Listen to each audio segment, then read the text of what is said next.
All right, welcome back. In our last video, we went over some introductory material for chromatography, um, including the Van Deemter equation, which describes the height of theoretical plates as a function of the multiple pathways available to an analyte and the uh, longitudinal diffusion uh, as a function of flow rate, and the mass transfer kinetics as a function of flow rate in a system. Okay, and this equation is useful for explaining what is called band broadening in chromatography. Right, the propensity for our bands in a chromatographic column to spread out over time. Okay, and you can see that that our flow rate here is kind of a double-edged sword. If we have a lot of longitudinal diffusion going on, we can solve that by increasing the flow rate, and that will reduce this portion of the Van Deemter equation. But that will increase and exacerbate any issues due to mass transfer kinetics. Okay. One note is that the flow rate here has to be the linear. Okay, it has to be the linear mobile phase flow rate. Okay, and it has units of centimeters per second. Okay, uh, if you have a flow rate in milliliters per second, okay, and don't forget that milliliters per second is the same as cubic centimeters per second, then we take pi times the radius squared of the column, okay,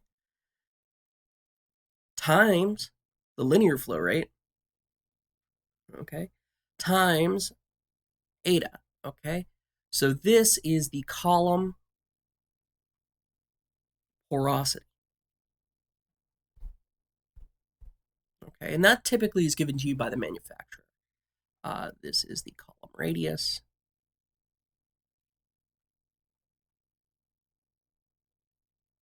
Okay, and the column porosity describes kind of how porous is this column bed, right? How porous, how big are the pores, right?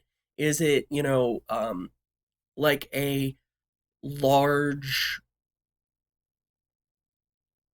I'm trying to think of the name. You use it to drain pasta, strainer, right? Is it a large pore strainer, or is it like a really fine mesh strainer? Um, which, if I recall correctly, is called a China cap in the industry. I'm not sure. I have no idea why, but I believe that's the name of it. Okay. Um, all right. So we see that there's this double-edged sword. All right.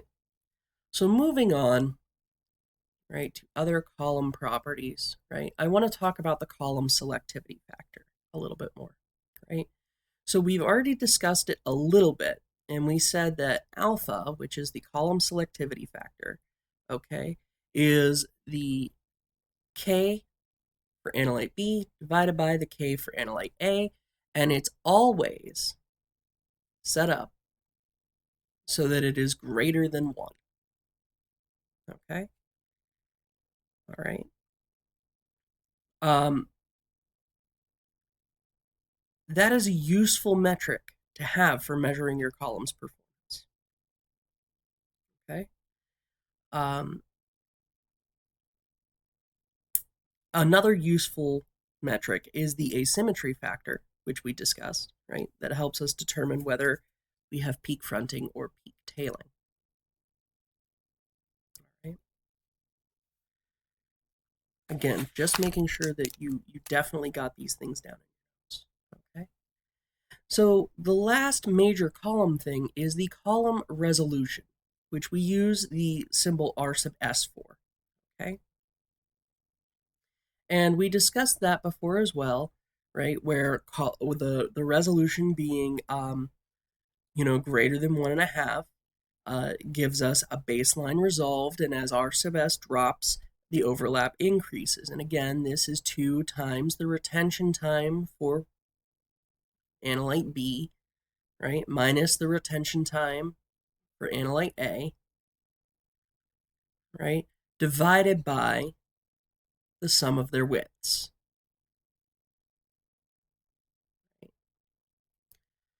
Okay. But this tells us we can use this value to figure out the number of theoretical plates we need to resolve these two peaks, okay? And that is given by the equation 16 R sub S squared times alpha over alpha minus 1, our column selectivity factor, squared, okay, times the sum of 1 plus KB over KB, okay? And this tells us how many theoretical plates we need to separate two different analytes from one another, all right? Now, as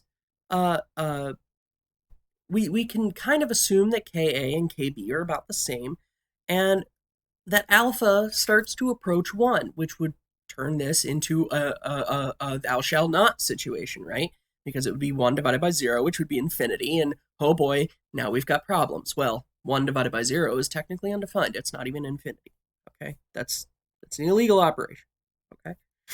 So if we assume that Ka is approximately the same as Kb, right? Their two column selectivity factors are about the same, right? And alpha approaches 1, thus bringing us to a point where this equation would break down, right? We can modify this equation, okay, to n equals 16 times the resolving power of the column squared, okay?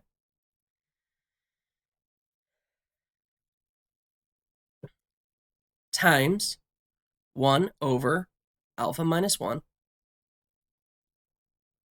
squared, okay?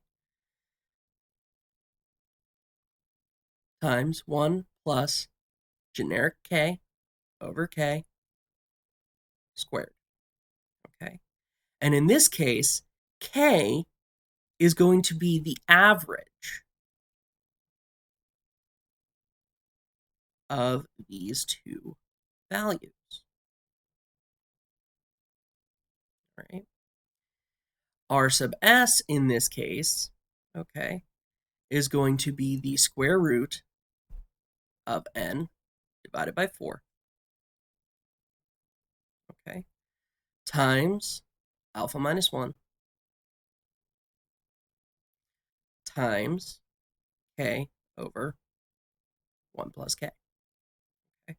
All we've done is solve this equation for R sub S, right? And that gives us this expression here, okay?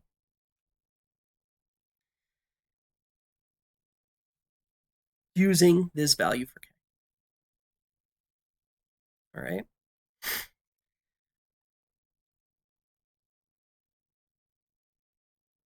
So then we come to a problem, okay? In complex mixtures,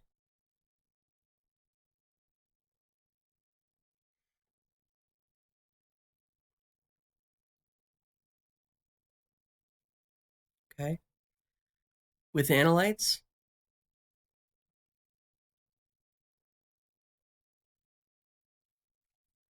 of disparate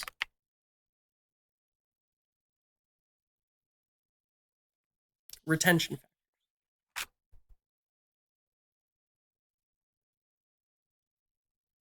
Remember retention factor, okay?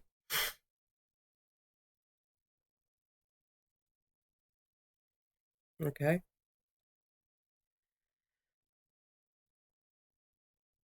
We can only separate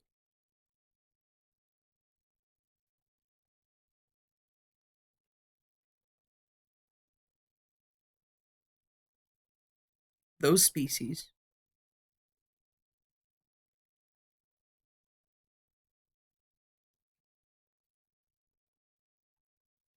with similar K values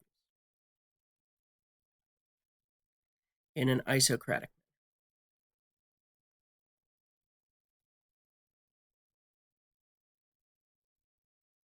Okay? And you may be saying, well, what's isocratic elution? What does isocratically mean? Okay. Isocratically means that our mobile phase composition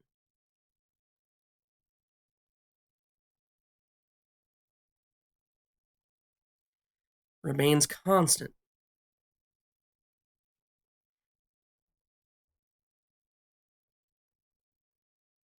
over the entire separation process. Okay. In liquid chromatography, we have the option to adjust the mobile phase composition over time. And this is typically done in a gradient fashion. And so the alternative to this is gradient elution. Sometimes you'll hear it called solvent programming. Okay.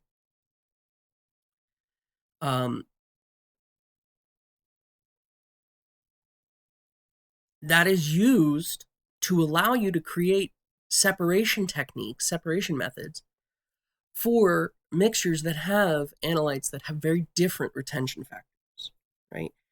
While still maintaining chromatographic peak shape, while maintaining separation of any analytes that might have similar retention factors.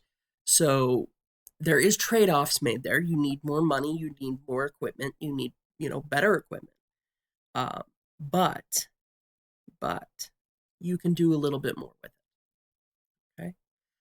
Okay. This is called the general elution problem.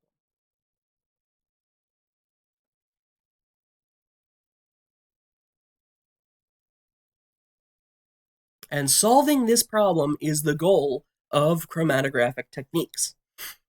Okay. All right. So, as we discussed in the intro, there's various different types of chromatography. Okay. We're going to spend a significant amount of time talking about gas chromatography.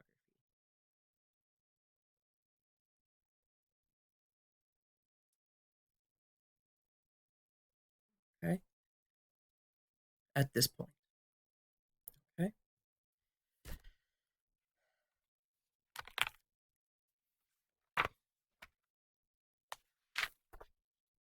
All right. So gas chromatography starts in an injector. Okay. And in this injector is a septum. Okay. Typically it's made of Teflon or some other kind of inert rubber. Okay. And that injector has a carrier gas inlet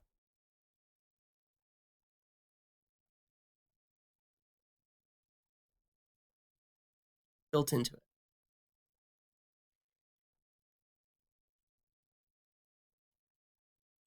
Okay.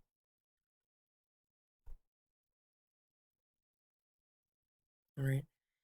And this allows us to take our sample and inject it into the system and vaporize it. Okay.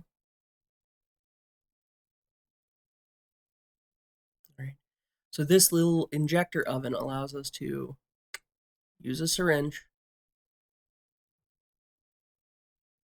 to put in our sample and get it into the gas phase. Okay. Typically, our carrier gas is helium. Okay. But due to the constant rising prices of helium, hydrogen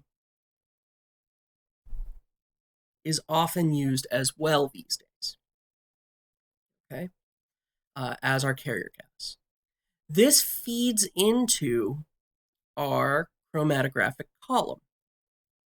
And that chromatographic column is contained inside an oven. And I'm going to draw this as a spiral because essentially most columns, with exception to packed columns like what you used in organic chemistry, okay, most columns are what are known as thin wall capillary columns. And we'll discuss that in a little bit, okay?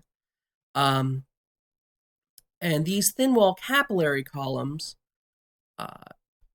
are very flexible. Okay, I would encourage you to Google, right, some pictures, and this is actually a really terrible drawing of what a column looks like in a column oven, because really, the column takes up pretty much the entire oven, and it's a big winding like this, typically around a metal central core, and then it goes into the detector inlet. Okay, there are various detectors for GC. Okay,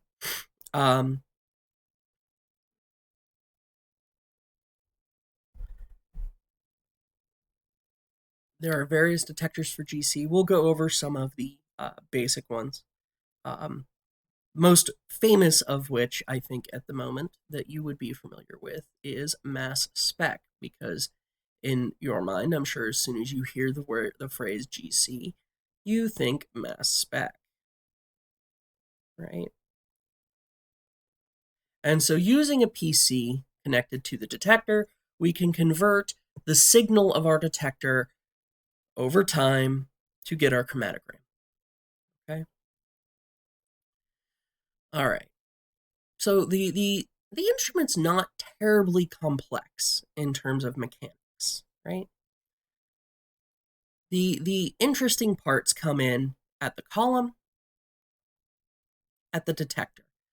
The injection oven can be interesting as well, in that there's a couple of different styles, but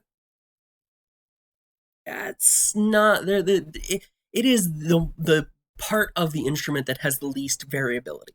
There's the least variation there. It is the least, I guess, the least interesting, right? You either have a packed injector, which takes everything you inject and puts it directly on the column, or you have a split injector, which allows you to dump out, right? There's actually an outlet here where the carrier gas is able to carry away some of your injected material so that it doesn't all load onto the column. And that's very useful if you're using detectors that are highly sensitive, like mass spec, or you're using columns that, can only, like if you are using columns that can only handle a very small amount of mass.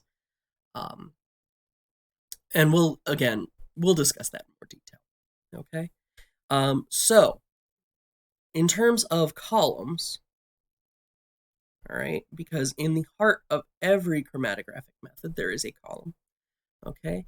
The most common is the open tubular wall-coated column.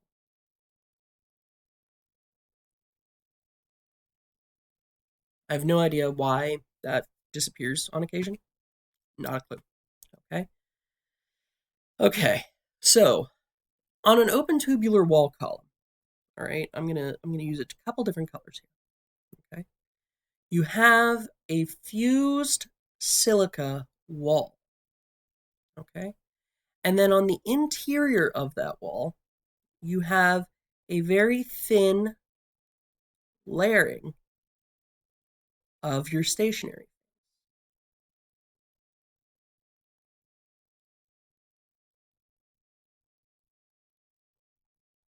Okay. All right. This is typically a fused silica. All right. Which is silica that has been heated enough that it will melt together. And fused silica is actually, unlike other glasses, it's fairly flexible. Okay. And then the interior is coated with a thin layer of thickness. We're just going to call it L. Okay. Of stationary phase. Okay.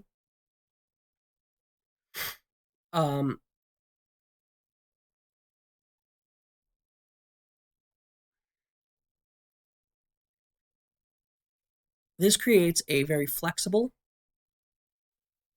column material that is capable of separating our materials fairly easily, because the analytes can come down and they can interact with one part of the stationary phase and then they go back into the carrier gas, right? And this repeats all the way down the column.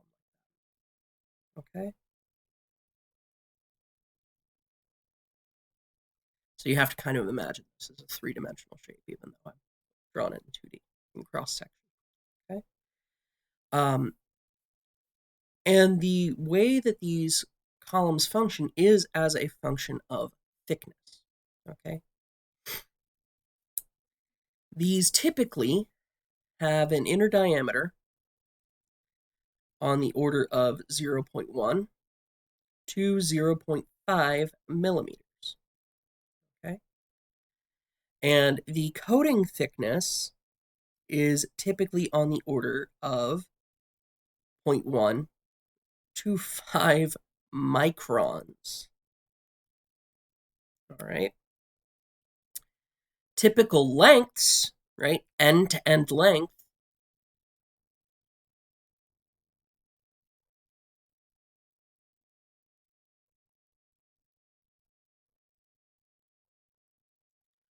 are on the order of as little as 15 meters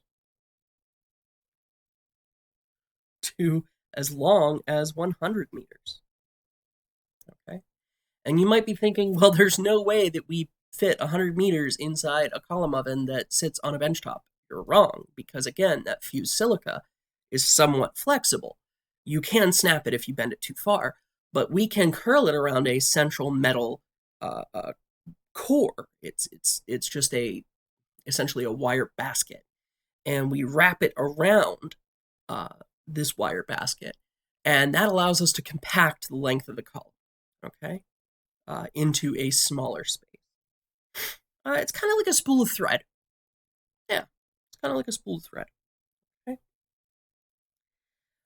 In these columns, right, our separation coefficient, right, is going to be based on our partition coefficient for the analyte divided by the phase ratio for the analyte. Okay. And beta, the phase ratio, is going to be equal to the column radius divided by 2 times d sub f, okay? And d sub f is the film thickness.